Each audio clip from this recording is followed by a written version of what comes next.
আলহামদুলিল্লাহ, আলহামদুলিল্লাহ। খুবই ভালো একটা সংবাদ নিয়ে আসছি, শেয়ার করবেন। আমি চাই ইরানের নিউজগুলা, বাংলাদেশের অনেক মানুষ ইরান সম্পর্কে ভালো জানতেন না। আমি গত 2 থেকে 3 বছর এই নিউজগুলো করছি, আপনাদের কাছে যাচ্ছে, অনেকেই পছন্দ করছেন।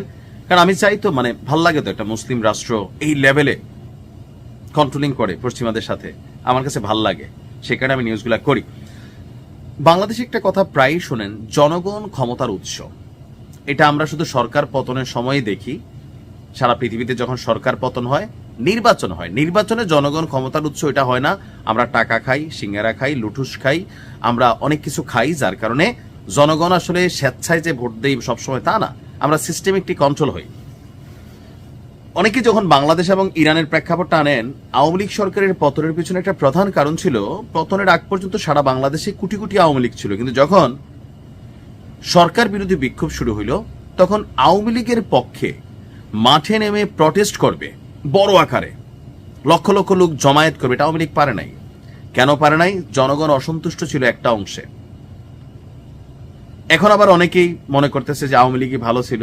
এটা হয়, এটার কারণটা কি এটাও বলি।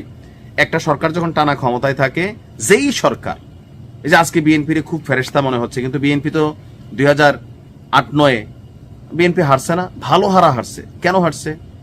যখন আপনি রানিং ক্ষমতা থাকবেন, আপনার দোষটাই তো চোখে পড়বে, মনে হবে আগেরটা ভালো ছিল। এটার মেনটা হচ্ছে যে আমরা ভালো হয়ে যাচ্ছি তা না, আপনি মনে করতেছেন নাইমের বিপরীতে শাইম ভালো, আবার শাইম বসলে শাইমের বিপরীতে নাইম ভালো। কারণ কোথাও না কোথাও আমরা কেউই ভালো না, তবে আমরা ভালোটা চাই, সবাই পরিবর্তন হোক, দেশের জন্য দরকার। আজকে ইরানের রাজধানী তেহরানে হাজার হাজার লক্ষ লক্ষ মানুষ রাজপথে নেমে আসছে, আর তাদের নেতৃত্ব দিচ্ছে কে জানেন?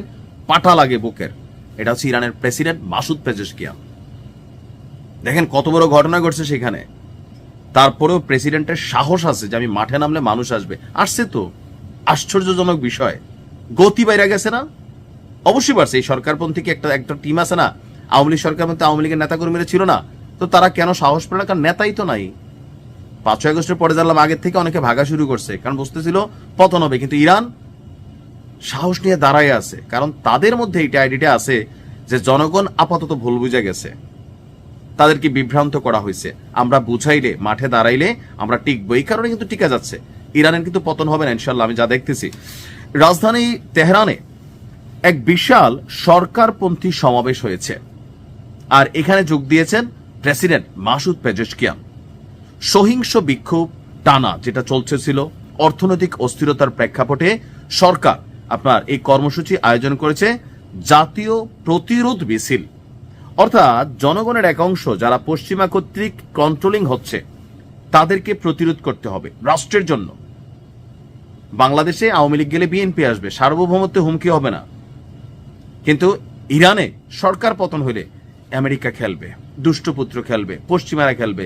জনগণকে বোঝে না, এত বছর দেখে নাই, দেখছে তো, বাট সাময়িক আবেগে অনেক কিছু ঘটাই দিছে। এই কারণেই জাতীয় প্রতিরোধ মিছিল তারা আয়োজন করছে, এবং সফল হইতেছে।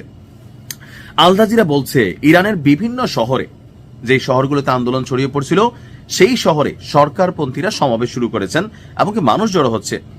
রাষ্ট্রীয় সংবাদ মাধ্যম প্রচারিত ভিডিওতে দেখা যায় তেহরানে এক বড় সমাবেশে মানুষের ব্যাপক উপস্থিতি। সেখানে সমাবেশ প্রেসিডেন্টে মাসুদ পেজেশকিয়ানকে মিছিলরত মানুষের সাথে হাঁটতে দেখা যায়, জাতীয় পতাকা হাতে থাকা নাগরিকদের সঙ্গে শুভেচ্ছা বিনিময় করতে দেখা যায়। পেজেশকিয়ান এই জাতীয় প্রতিরোধ মিছিলে অংশ নিতে দেশবাসীর প্রতি আহ্বান জানিয়েছিলেন। তো তার আহ্বানে কেন জনগণ নামলো? কোথাও না কোথাও জনগণ তাদেরকে পছন্দ করে। 45 বছর একটা সিস্টেম চলতেছে, তো এখন সবাই যদি বিক্ষোভ করতো তাহলে তো মানুষ রাস্তায় নামতো না। আর যখন মানুষ সরকারের পক্ষে রাস্তায় নামছে, তখন হয়ে গেল কি, জনগণ টু জনগণ প্রতিরোধ। এখানে তো সরকারের বিরুদ্ধে আপনি চাইতে পারবেন না। পুলিশ যখন গুলি চালায়, আপনি পুলিশকে টার্গেট করতে পারবেন, বাট একজন মানুষ যখন আরেকজন মানুষকে গুলি চালায়, এটার তো জবাবদিহিতা নাই সরকারের। বলতে পারবেন না যে সরকার। তারপরে বলা যায় সরকারি সন্ত্রাসী, সরকারি বাহিনী, তাদের দলীয় ক্যাডার, আমরা নানানভাবে ট্যাগ করতে পারবো। কিন্তু ক্যাডারও মানুষ চিনে, ভালো মানুষও চিনে। মানুষ তো একটা লোকাল এলাকার মানুষগুলো তো একজন আরেকজন চিনে। তো ওনার এই যে পরিকল্পনাটা, অর্থনৈতিক সংস্কারের ঘোষণা দেওয়া, আসেন বসি, কোথায় হচ্ছে আমাদের সমস্যা আমরা সর্ট আউট করি, বিদেশি কাউকে ডাইকেন না, এই কারণেই তিনি বসলেন। তিনি বললেন যে আমরা বিক্ষোভকারীদের কথা শুনতে প্রস্তুত, তবে দাঙ্গাবাজ এবং সন্ত্রাসীরা যেন কোনো রকমের পরিস্থিতির সুযোগ নিয়ে দেশকে অস্থিতিশীল করতে না পারে, এদের জন্য এই প্রতিরোধের ডাক দিয়েছে। এটার নাম হচ্ছে নেতৃত্ব। আর এই নেতৃত্বের সাহসটা ভিতরে ছিল যে আমি ভালো কাজ করছি, মানুষ আমার জন্য রাস্তায় নামবে। পরিস্থিতি বদলায় যায় যখন জনগণ আপনার পাশে থাকে। এই কারণে আপনি বুঝতে হবে যে ইরান নিয়ে যারা সমালোচনা করেন, ইরান ডিফারেন্ট। আল্লাহ হেফাজত করুক। আসসালামু আলাইকুম।